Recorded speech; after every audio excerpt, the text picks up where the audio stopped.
الحمد لله رب العالمين والعاقبة للمتقين والصلاة والسلام على سيد الأنبياء والمرسلين محمد وآله وأصحابه أجمعين۔ محترم سامعین کرام، آج کی اس مجلس میں تذکرہ ہوگا حضرت عبداللہ بن حذیفہ السہمی رضی اللہ تعالی عنہ کا۔ ہماری داستان کے شہ سوار جلیل القدر صحابی رسول صلی اللہ علیہ وسلم رضی اللہ عنہ عبداللہ بن حذیفہ سہمی رضی اللہ تعالی عنہ کے نام نامے سے جنہیں یاد کیا جاتا ہے، تاریخ کے لیے یہ ممکن تھا کہ وہ ان کے بارے میں بھی تغافل شعاری اور غفلت کا وہی برتاؤ کرتی جیسا کہ ہزاروں انسانوں کے بارے میں اس نے روا رکھا، لیکن اسلامی انقلاب نے حضرت عبداللہ بن حذیفہ رضی اللہ تعالی عنہ کو موقع عطا فرمایا کہ اس دور کی دو بڑی طاقتوں سے ملیں، یعنی قیصر روم اور شہنشاہ ایران، اور ان سے مل کر ایسی داستان کو جنم دیں جو زمانے کے حافظہ اور تاریخ کے اوراق میں ہمیشہ محفوظ رہے۔ فارس کے بادشاہ کسریٰ سے حضرت عبداللہ بن حذیفہ رضی اللہ تعالی عنہ کی ملاقات 6 ہجری کو ہوئی، جب نبی اکرم صلی اللہ علیہ وسلم نے عجمی بادشاہوں کو اسلام کا پیغام دینے کی خاطر خطوط دے کر صحابہ کرام رضی اللہ تعالی عنہم کو وفود کی شکل میں مختلف ممالک کی طرف بھیجا۔ رسول اللہ صلی اللہ علیہ وسلم کو اس مشن کی اہمیت کا پہلے سے اندازہ تھا۔ یہ قاصد ایسے دور دراز ممالک کی طرف روانہ ہو رہے تھے جن کے بارے میں ان کو کوئی تجربہ اور علم نہ تھا۔ صحابہ کرام رضی اللہ تعالی عنہم نہ تو ان ممالک کی زبان سے آشنا اور جانتے تھے اور نہ آداب شاہی اور مزاج شاہانہ کے محرم راز ہی تھے۔ اس سے بڑھ کر ترا یہ کہ ان کی دعوت کا مقصد بادشاہوں کو اپنا اختیار کردہ دین ترک کرنے، سلطانی و حکمرانی سے دستبردار ہونے اور دار اسلام میں داخل ہونے پر آمادہ کرنا تھا۔ مہم بتاتے خود بہت خطرناک تھی۔ اس کے معنی تھے کہ اس مہم پر جانے والا ہتھیلی پر جان رکھ کر جائے، اور جب کامیابی سے لوٹ آئے تو یوں سمجھے جیسے اس نے نیا جنم لیا ہے۔ معاملے کی اس اہمیت کے پیش نظر رسول اللہ صلی اللہ علیہ وسلم نے اپنے صحابہ کرام رضی اللہ عنہم کو جمع کیا اور اللہ سبحانہ و تعالیٰ کی حمد و تعریف کے بعد ارشاد فرمایا، میں چاہتا ہوں کہ تم میں سے بعض حضرات کو تبلیغ اسلام کے سلسلے میں شاہان عجم کی طرف روانہ کروں۔ خبردار تمہاری جانب سے اس معاملے میں اختلاف کی وہ نوعیت نہ پیدا ہونے پائے جو حضرت عیسیٰ علیہ السلام اور بنی اسرائیل کے مابین اور درمیان رونما ہوئی تھی۔ اس کے جواب میں صحابہ کرام رضی اللہ تعالی عنہم نے ایک زبان ہو کر عرض کیا، یا رسول اللہ صلی اللہ علیہ وسلم، ہم آپ کے حکم کی ہر حال میں تعمیل کریں گے، آپ کی بات پر عمل کریں گے اور آپ کی چاہت کے مطابق فرائض پوری ذمہ داری سے انجام دیں گے۔ آپ جہاں چاہیں ہمیں بھیج دیں۔ حضرت صلی اللہ علیہ وسلم نے ان میں سے 6 صحابہ کرام رضی اللہ عنہم کا انتخاب کیا کہ ملوک عرب اور شاہان عجم کی طرف دعوتی خطوط لے کر جائیں۔ ان 6 میں سے ایک حضرت عبداللہ بن حذیفہ رضی اللہ تعالی عنہ بھی تھے، جو رسول اللہ صلی اللہ علیہ وسلم کا مکتوب گرامی لے کر فارس کے بادشاہ کسریٰ کی طرف روانہ ہوئے۔ حضرت عبداللہ بن حذیفہ رضی اللہ تعالی عنہ نے اپنی سواری تیار کی، بیوی بچوں کو الوداع کہا اور تنہا صحراؤں اور میدانوں کو طے کرتے ہوئے سرزمین فارس میں پہنچے۔ بادشاہ سے ملاقات کی اجازت طلب کی اور درباریوں کو مکتوب گرامی کی اہمیت سے آگاہ کیا۔ اس مرحلے پر شاہ ایران نے ان کے آنے کی خبر سن کر شاہی دربار کو آراستہ اور سجانے کا حکم دیا اور اس سلسلے میں ایک خصوصی اجلاس طلب کر لیا، اور جو فارس کے بڑے بڑے لیڈران تھے ان کو اس جلسے میں شریک ہونے کا حکم دیا۔ اس اہتمام کے بعد حضرت عبداللہ بن حذیفہ رضی اللہ عنہ کو دربار میں آنے کی اجازت دی۔ اب کیا ہوا؟ حضرت عبداللہ بن حذیفہ رضی اللہ تعالیٰ عنہ شاہ ایران کے دربار میں اس کیفیت اور شان سے آئے کہ انہوں نے ایک معمولی چادر زیب بدن کر رکھی تھی، پہنی ہوئی تھی، جس سے عربوں کی سادگی صاف طور پر جھلک رہی تھی۔ آپ کا سر بڑا اور جسم گٹھا ہوا تھا۔ اسلام کی عزت و وقار کے شعلے دل میں بھڑک رہے تھے، اور اسی طرح ایمان کی عظمت و بلندی دل کی گہرائیوں میں دمک رہی تھی۔ اور کسریٰ نے جب انہیں اپنی طرف آتے ہوئے دیکھا تو جو نوکر چاکر تھے ان میں سے ایک کو اشارتاً کہا کہ وہ ان سے خط پکڑے۔ ایوان میں سے ایک شخص نے آگے بڑھ کر جب ان سے خط لینا چاہا تو آپ نے فرمایا یہ نہیں ہو سکتا، رسول اللہ صلی اللہ علیہ وسلم نے مجھے حکم دیا ہے کہ میں یہ خط براہ راست خود کسریٰ کے ہاتھ میں تھماؤں، میں رسول اللہ صلی اللہ علیہ وسلم کے حکم کی خلاف ورزی نہیں کر سکتا۔ یہ دیکھ کر کسریٰ نے حکم دیا اسے چھوڑ دو اور میرے پاس آنے دو۔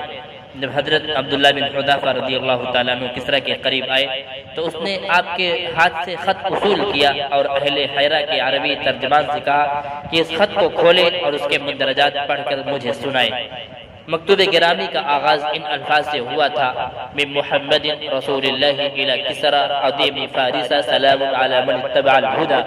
یہ پیغام محمد صلی اللہ علیہ وسلم اللہ تعالیٰ کے رسول کی جانب سے عظیم فارس کے کسریٰ کے نام سلامتی کا استحقاق اس شخص کو ہے جو ہدایت کی راہ پر چلا ہو۔ یہ کیا عجیب و غریب نہیں بلکہ کیا فصاحت و بلاغت پر مبنی جملہ ہے کہ اس شخص پر سلامتی ہو جو ہدایت کے راستے پر چلے۔ یہ پیغام کسریٰ نے اپنے خط کے یہ ابتدائی الفاظ ہی سنے تھے کہ اس کے سینے میں غیظ و غضب غصے کی آگ بھڑک اٹھی، چہرہ سرخ ہو گیا اور گردن کی رگیں پھول گئیں، کیونکہ رسول اللہ صلی اللہ علیہ وسلم نے خط میں اپنا نام پہلے لکھا تھا اور اس کا نام بعد میں۔ کسریٰ نے مغلوب الغضب ہو کر خط چھین لیا اور اسے پرزے کر دیا اور بغیر یہ جانے کہ خط میں کیا لکھا ہے چیخ کر یوں گویا ہوا کہ میرا غلام ہو کر اسے جرأت کیسے ہوئی کہ مجھے اس طرح مخاطب کرے۔ پھر حکم دیا کہ حضرت عبداللہ بن حذیفہ رضی اللہ تعالی عنہ کو میرے دربار سے باہر نکالا جائے۔ چنانچہ ان کو دربار سے نکال دیا گیا۔ حضرت عبداللہ بن حذیفہ رضی اللہ عنہ ایوان کسریٰ سے نکل کر چل دیے۔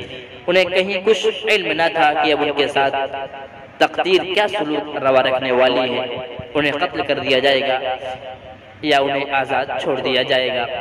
اس پر زیادہ عرصہ نہ گزرا تھا کہ یہ کہہ اٹھے، خدا کی قسم حضرت صلی اللہ علیہ وسلم کا خط پہنچا دینے کے بعد مجھے اس بات کی کوئی پرواہ نہیں کہ میرے ساتھ کیا سلوک روا رکھا جائے گا۔ یہ کہہ کر اونٹنی پر سوار ہوئے اور چل دیے۔ جب کسریٰ کا غصہ تھما تو اس نے درباریوں کو حکم دیا کہ حضرت عبداللہ بن حذیفہ رضی اللہ عنہ کو میرے پاس دوبارہ پیش کیا جائے۔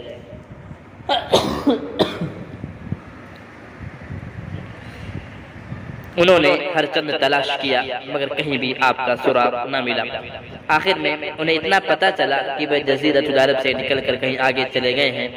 جب حضرت عبداللہ بن حذیفہ رضی اللہ تعالیٰ عنہ نبی اکرم صلی اللہ علیہ وسلم کی خدمت اقدس میں حاضر ہوئے اور بتایا کہ اس نے آپ کے گرامی نامہ یعنی خط کو پھاڑ کر پھینک دیا تھا، اس پر آپ صلی اللہ علیہ وسلم نے فرمایا اللہ تعالیٰ اس کے اقتدار کی چادر کو ٹکڑے ٹکڑے کر دے۔ ادھر کسریٰ نے یمن میں اپنے نائب بادان نامی جرنیل کو حکم دیا کہ حجاز میں جس شخص نے نبوت کا اعلان کیا ہے اسے گرفتار کرنے کے لیے فوراً اپنے وہاں سے 2 آدمی روانہ کرے جو اسے پکڑ کر میرے دربار میں پیش کرے۔ بادان نے رسول اللہ صلی اللہ علیہ وسلم کی گرفتاری کے لیے اپنے 2 مضبوط جرنیل ایک خط دے کر مدینہ منورہ روانہ کر دیے۔ اس خط میں لکھا تھا کہ خط دیکھتے ہی بلا تاخیر ان کے ہمراہ کسریٰ کے دربار میں پہنچ جائیں۔ انہیں یہ بھی تاکید کی اس شخص کا پوری طرح کھوج لگائیں اور اس کے بارے میں پوری معلومات حاصل کریں۔ یہ دونوں شخص تیزی سے سفر کرتے ہوئے پہلے طائف پہنچے۔ قریش کے بعد تاجروں سے ان کی ملاقات ہوئی، ان سے حضرت صلی اللہ علیہ وسلم کے بارے میں دریافت کیا۔ انہوں نے کہا کہ وہ مدینے میں رہتے ہیں۔ تاجروں کو جب یہ معلوم ہوا کہ یہ تو نبی علیہ السلام کو گرفتار کرنے کے لیے جا رہے ہیں تو وہ خوشی سے پھولے نہ سمائے۔ شاداں و فرحاں مکہ پہنچ کر قریش کو ان الفاظ میں مبارکباد دی، اے اہل قریش خوش ہو جاؤ اور چین سے رہو، اب کسریٰ کی محمد صلی اللہ علیہ وسلم سے ٹھن گئی ہے، لڑائی ہو رہی ہے اور ان کو گرفتار کرنے کے لیے اپنے آدمی روانہ کر دیے ہیں، اب تم اس کے شر سے نعوذ باللہ بچ جاؤ گے۔ بادان کے ان دونوں نمائندوں نے مدینہ منورہ کا رخ کیا، وہاں پہنچ کر نبی علیہ السلام سے ملاقات کی اور بادان کا خط آپ کو پہنچایا اور کہا کہ کسرا کے شہنشاہ کسرا نے ہمارے بادشاہ بادان کو حکم دیا ہے کہ وہ آپ کو پکڑ کر اس کے دربار میں پیش کر دے، ہمیں اس لیے بھیجا گیا ہے کہ آپ کو اپنے ساتھ لے جا کر اس کے حوالے کر دیں۔ اگر آپ ہماری بات مان لیتے ہیں تو اس میں آپ ہی کا بھلا ہے، اور اگر آپ نے ہمارے ساتھ چلنے سے انکار کیا تو جان لیجئے کہ کسرا کا جاہ و جلال اور اس کی گرفت بہت مضبوط ہے، وہ اس بات پر قطعی قدرت رکھتا ہے کہ تمہیں اور آپ کے ساتھ آپ کی قوم کو ہلاک کر دے۔ رسول اللہ صلی اللہ علیہ وسلم ان کی یہ بچگانہ لڑکے جیسی باتیں سن کر مسکرائے اور فرمایا کہ آج تو تم اپنی قیامگاہ میں آرام کرو، کل دیکھا جائے گا۔ جب دوسرے دن نبی علیہ السلام کے پاس آئے اور پوچھا کیا آپ کسرا کے دربار میں پیش ہونے کے لیے آمادہ ہیں، اس کے جواب میں نبی کریم صلی اللہ علیہ وسلم نے ارشاد فرمایا، کون کسرا؟ یہ کسرا کس بلا کا نام ہے؟ کون کسرا؟ سن رکھو کہ آج کے بعد تم اس کا چہرہ کبھی نہیں دیکھ پاؤ گے۔ اللہ تعالیٰ نے اسے ہلاک و برباد کر دیا ہے اور اس کا بیٹا خود اس کو قتل کر کے خود سلطنت پر قابض ہو گیا ہے۔ ان دونوں کا اس خبر کا سننا تھا کہ حیران و پریشان رہ گئے اور خوف و دہشت کے ملے جلے جذبات سے حضرت صلی اللہ علیہ وسلم کی طرف دیکھنے لگے اور کہنے لگے، جو کچھ آپ کہہ رہے ہیں کیا اس کا آپ کو یقینی علم ہے؟ کیا یہ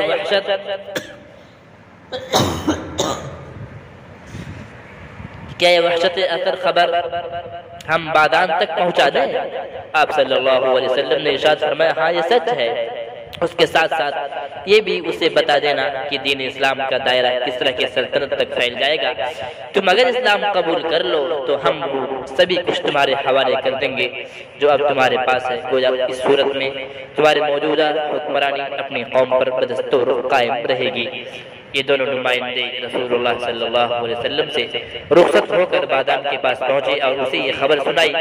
اس نے سن کر کہا، حضرت محمد صلی اللہ علیہ وسلم کی یہ بات اگر درست ثابت ہوئی تو پھر ان کے نبی ہونے میں کوئی شبہ نہیں، کوئی شک نہیں، لیکن اگر یہ بات صحیح ثابت نہیں ہوئی تو پھر ہم ان کے متعلق دو رائے قائم کریں گے اور تم دیکھ لو گے۔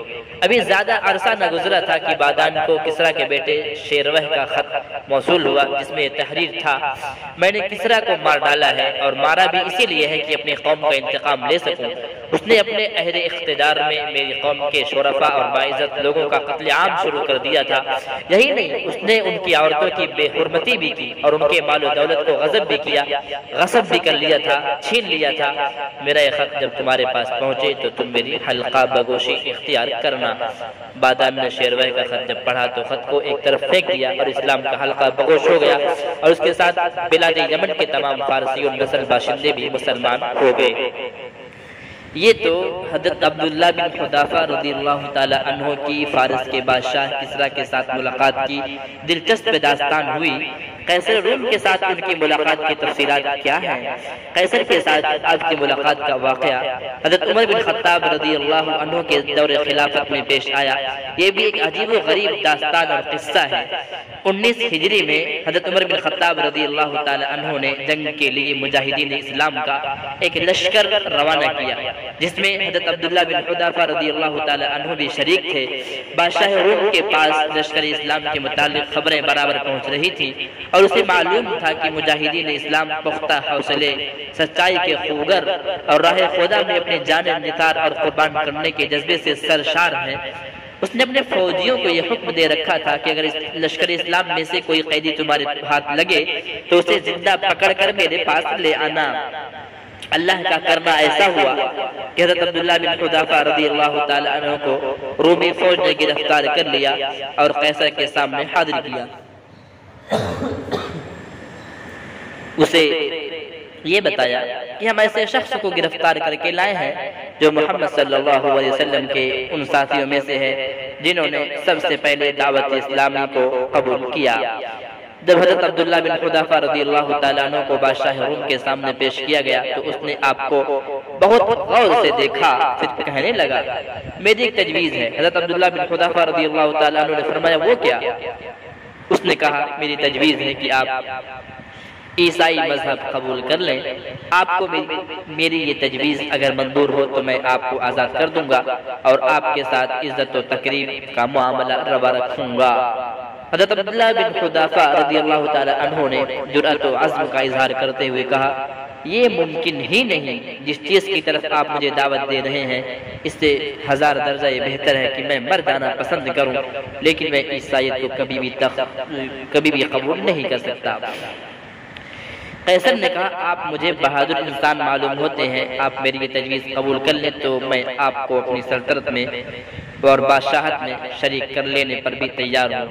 بیڑیوں میں جکڑا ہوا یہ قیدی اس پر مسکرایا اور یوں کہنے لگا اللہ کی قسم آپ مجھے اپنی حکومت اور جزیرۃ العرب کی بادشاہت دے کر بھی یہ امید نہیں رکھ سکتے کہ میں دین محمد صلی اللہ علیہ وسلم سے ایک لمحے کے لیے بھی منحرف اور پھر جاؤں۔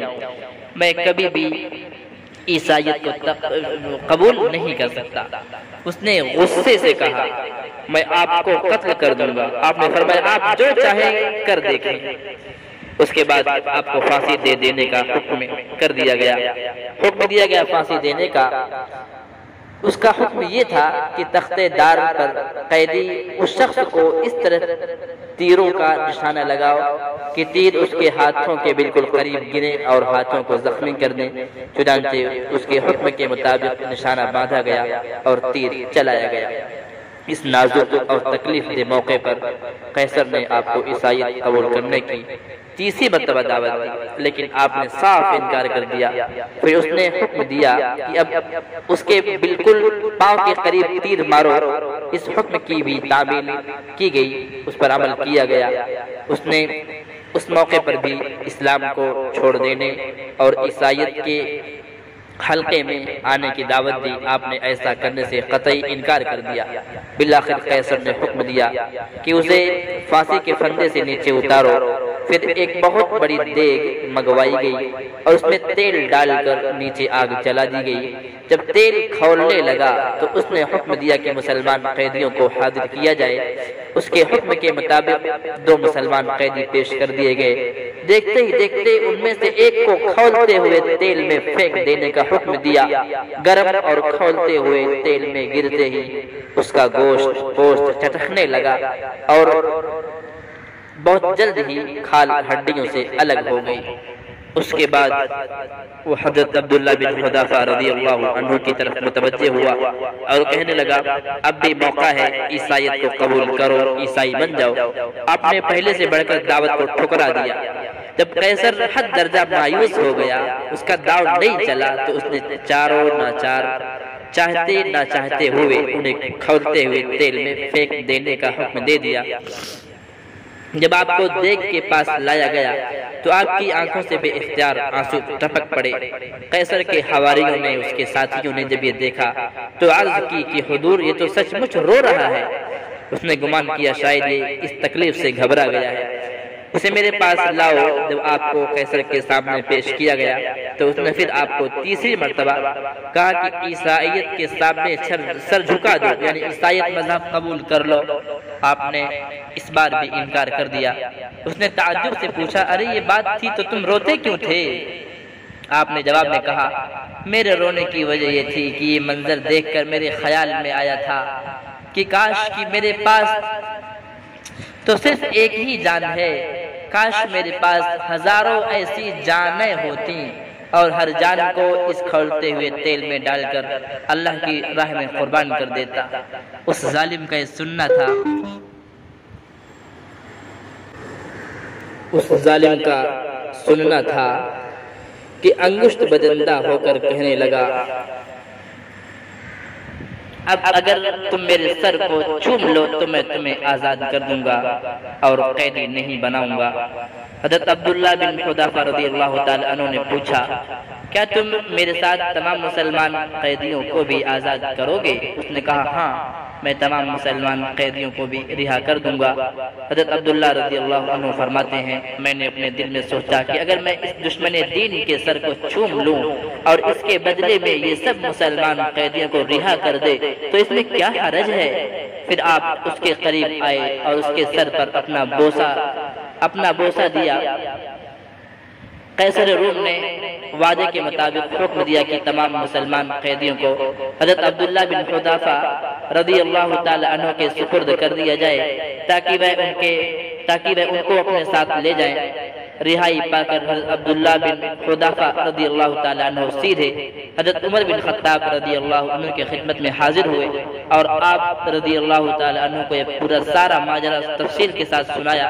فاروق اعظم رضی اللہ تعالیٰ عنہ نے انتہائی خوشی کا اظہار فرمایا اور کہنے لگے کہ ہر مسلمان پر لازم ہے کہ وہ آگے بڑھ کر حضرت عبداللہ بن حذافہ رضی اللہ تعالیٰ عنہ کے سر کو چوم لے اور لو میں سب سے پہلے ان کے سر پر بوسہ دیتا ہوں۔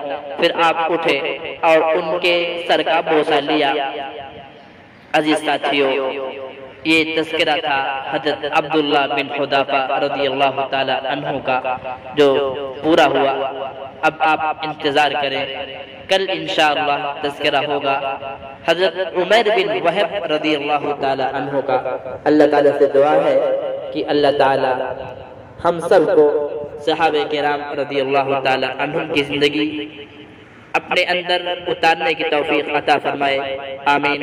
وآخر دعوانا ان الحمد للہ رب العالمین۔